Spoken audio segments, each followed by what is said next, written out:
시청자 여러분 안녕하십니까. 이번 총선의 특징 중에 하나가 범죄자들이 대거 국회에 들어간다 하는 겁니다.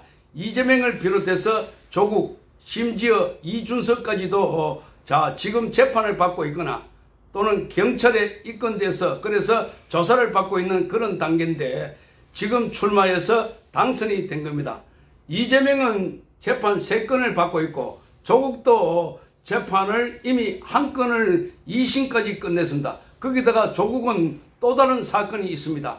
거기다가 이준석도 지금 성상납 의혹과 관련해서 본인이 그거 아니라고 했다가 무고 혐의로 고소가 됐고 그 사건이 지금 기소 의견으로 검찰에 넘겨져 있습니다. 그런데 검찰은 이준석을 포함해서 조국이나 이재명의 추가 범죄 혐의에 대해서는 수사를 사실상 하지 않고 있다. 수사를 하지 않을 뿐만 아니라 덮고 있다 하는 비판이 제기되고 있습니다. 그래서 지금까지 정권 또는 정치인 관련 조사에서 검찰이 너무나 소극적이다 하는 비판을 받고 있습니다. 그래서 정치권 안에서도 이게 논란이 되고 있습니다. 그래서 지금 이원석 검찰총장이 호남 출신으로 한동훈 비대위원장과는 고시 동기로 알려져 있는데, 그런데 이원석 총장이 너무나 소극적으로 정치 사법에 대해서는 이렇게 아예 눈치를 보고 있는 것 아닐까 하는 비판인데, 이러자 지금 시민단체가 바로 조국과 이준석에 대해서 기소를 촉구하는 대회를 열겠다 이렇게 밝혔습니다. 기소 촉구 대회. 지금 특히 이준석에 대한 기소, 이준석은 지난번에 성상납 의혹과 관련해서 본인이 아니다 이렇게 주장했습니다. 이 성상납 의혹을 처음에 제기했던 게 바로 가로세로 연구소였는데 나중에 아니다라고 하니까 그래서 이 건과 관련해서 무고 혐의로 지금 강신업 변호사가 이준석에 대해서 고발을 했습니다. 그러자 이 사건을 받았던 경찰이 기소 의견으로 검찰에 넘겼지만 벌써 이 사건이 1년이 훨씬 넘을 때까지 아무런 조치를 하고 있지 않다 하는 겁니다. 그러다 보니까 이준석은 경찰에서 조사를 다 마치고 이제 검찰로 넘겼는데 어쩐 일인지 검찰에서 아예 손을 쓰지 않고 있다는 겁니다. 그러다 보니까 이준석도 출마하고 조국도 출마하고 그리고 이재명도 출마를 했습니다.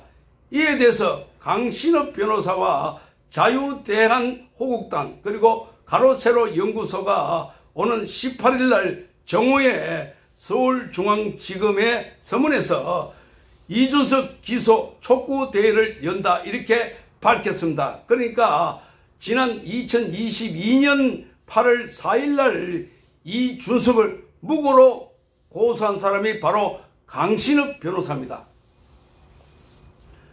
이번 총선에 범야권이 192석, 국민의힘이 108석 이렇게 그래서 지난번에 요 앞에 방송에서 범야권이 192석이 292석으로 이렇게 제가 말을 잘못했습니다. 그러니까 에러가 생겼는데 192석입니다. 정정합니다.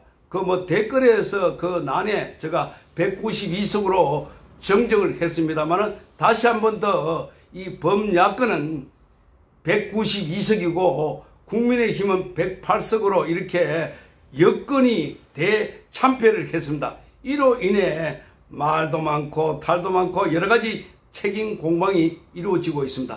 지금 국민의힘이 잘못했냐, 아니면 용산이 잘못했냐, 한동훈이 잘못했냐, 대통령의 잘못이냐, 이런 걸 가지고 이제 보수 분열 양상을 보이고 있는데 정말 책임을 따지기보다는 지금은 똘똘 뭉쳐가지고 거대 야가 이렇게 지금 대통령 보고 임기를 단축해라 또는 특검법을 다시 받아라 이렇게 하면서 압박을 하고 있는 이 상황에서 공동 대처를 해야 되지 않을까 이렇게 보이는 겁니다. 충분하게 패배 원인도 분석해야 되지만 이미 패배 원인도 대부분 다 나온 것 같습니다. 이런 상황에서 지금 김경률 전 비대위원이 오늘 자신이 질척대지 말고 나가라 하는 이 메시지를 받았다고 하면서 이걸 공개했습니다. 자, 이 보수 진영에 있는 지지자들이 김경률 때문에 폭망한 것 같다. 이렇게 하면서 김경률에게 책임을 내시오면서 나가라. 한동훈 비대위원장 옆에 있지 마라. 이렇게 하니까 본인이 그 메시지를 공개하면서 이미 나갔다. 이미 나갔다. 이렇게 말하고 있습니다. 자, 이미 나갔다.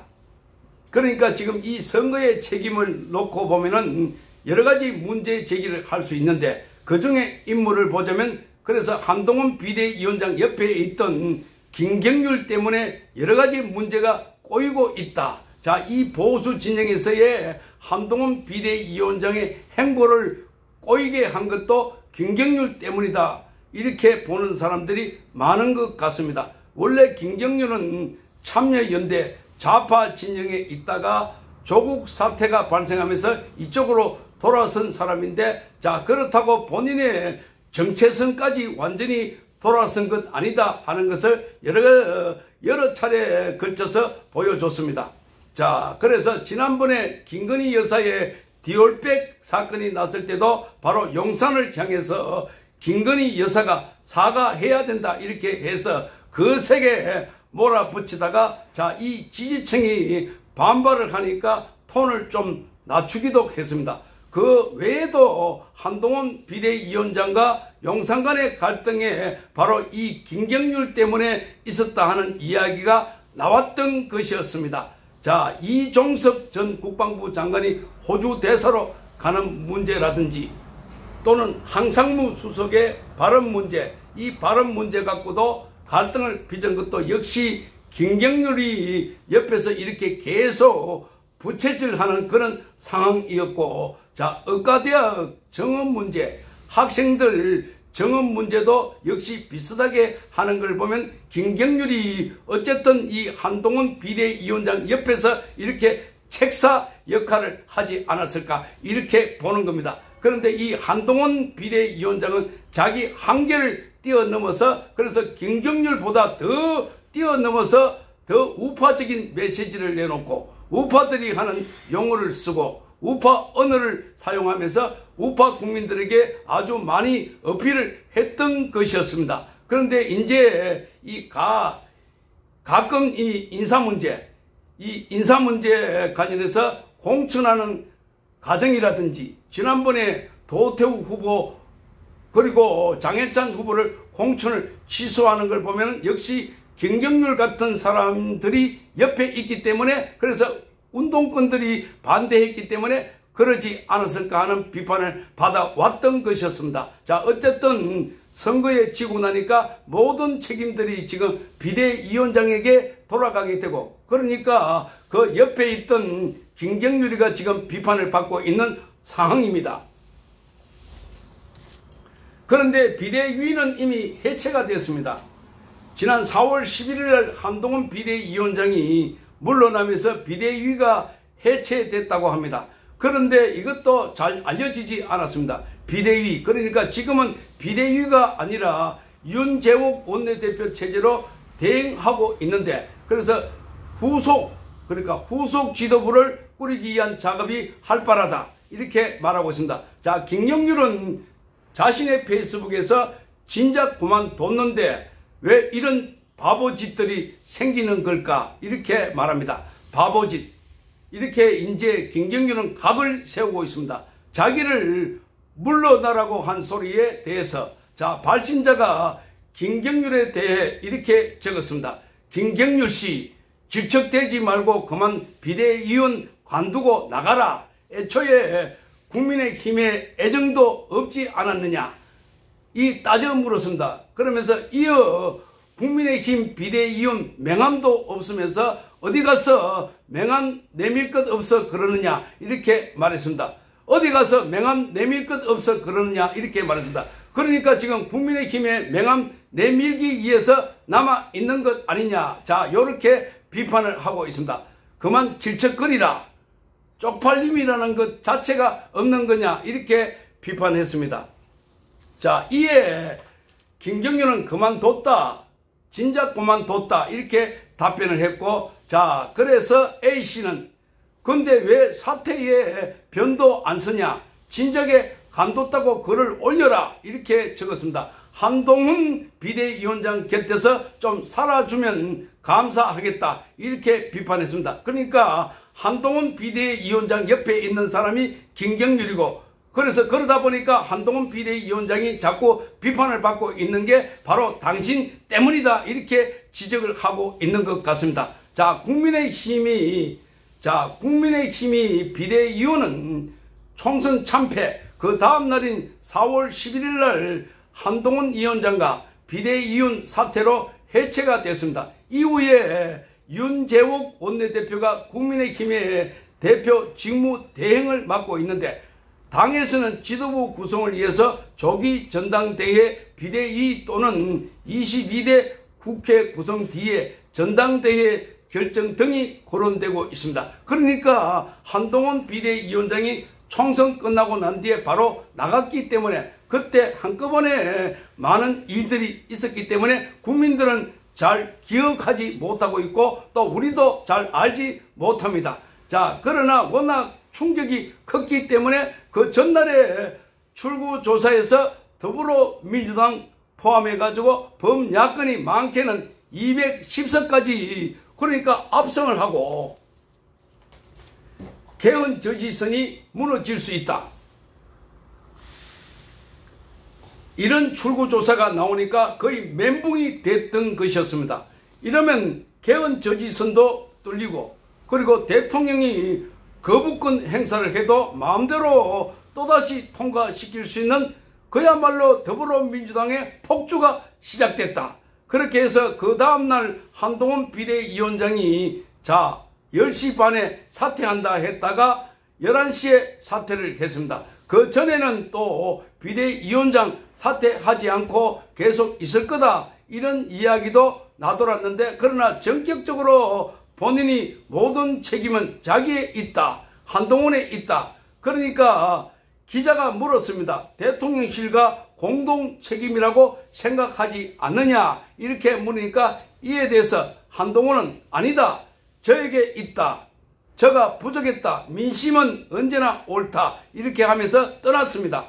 자, 그 가운데 지금 여기에 그 김경률이가 있었는데 이 김경률 한동훈 비대위원장이 지금까지 이렇게 정치에 뛰어든 가정에서도 보수 진영에 아는 사람이 별로 없기 때문에, 그래서 과거에 한동훈이 검사 시절 때 삼성그룹 수사를 할 때도 이에 김경률의 도움을 많이 받은 걸로 알고 있습니다.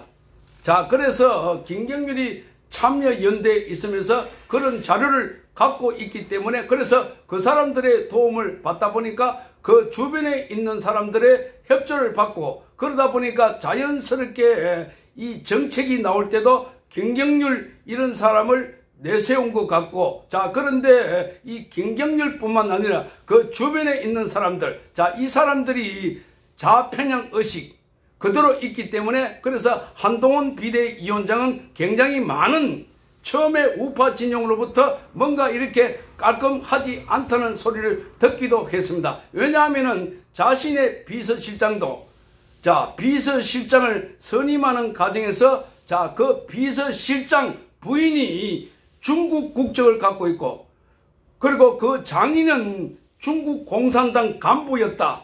이런 이야기가 나왔고, 자, 그래서 또 비서실장이 과거에 민노총 관련해서 민노총 그 간첩단 사건에 관계되어 있는 석건호 조직국장과도 친분이 있고, 자, 그런 것들이 많이 알려졌던 것이었습니다. 그래서 한동훈 비대위원장 옆에는 왜 저렇게 좌파 인사들이 많지? 이렇게 그러다 보니까 과거에 한동훈도 그렇고 기본적으로 좌파가 아니었을까 이렇게 했는데, 자, 이번 선거를 거치면서 한동훈 위원장은 확실하게 자유보수 우파, 자유민주주의 법치, 시장경제 이거를 분명히 한 거는 틀림없습니다. 그런데 이제 이 공천하는 과정에서 또 문제가 드러났다 하는 겁니다. 아까 말씀드렸다시피 장해찬과 도태우뿐만 아니라 비대위원을 선정하거나 또 비례대표 후보를 공천할 때도 그 사람이 누구지? 자, 그 사람이 도대체 누구냐? 저쪽에 좌측 쪽에 안에 그런 사람들 아니냐? 뭐 이런 사람들. 그러다 보니까 그러니까 거기에 누구지까지 괜찮은데 그런데 거기에는 확실하게 보수 우파 진영에 있는 사람들이 빠졌다는 겁니다. 자, 보수 우파 진영에 있는 사람들이 빠졌다는 겁니다. 확실하게. 자, 확실하게 보수 우파. 그러니까 이런저런 이유로 우파 진영에 있었다고 자르고 5.18 발언한다고 자르고 이런 걸 보면은 뭔가 한동훈 위원장이 집토끼도 잡고 산토끼도 잡으려고 하려다가 그래서 양쪽 다 놓친 것 아닐까 이런 것도 있고 자 무엇보다도 선거는 뭐 한동훈 위원장 혼자만의 문제가 아니고 여기에 이제 대통령실과의 관계 그리고 대통령실 쪽에서 나왔던 여러 정책들 뭐 의사 정원 문제라든지 그리고 뭐 이종석 호주 대사 항상무 수석 발언 뭐 마지막으로 대파 이런 것까지도 이게 대부분 자아 매체들이 만들어 놓은 프레임 그러니까 자아편향 매체들이 만들어 놓은 편파 왜곡 조작 방송이지만 여기에 신속하게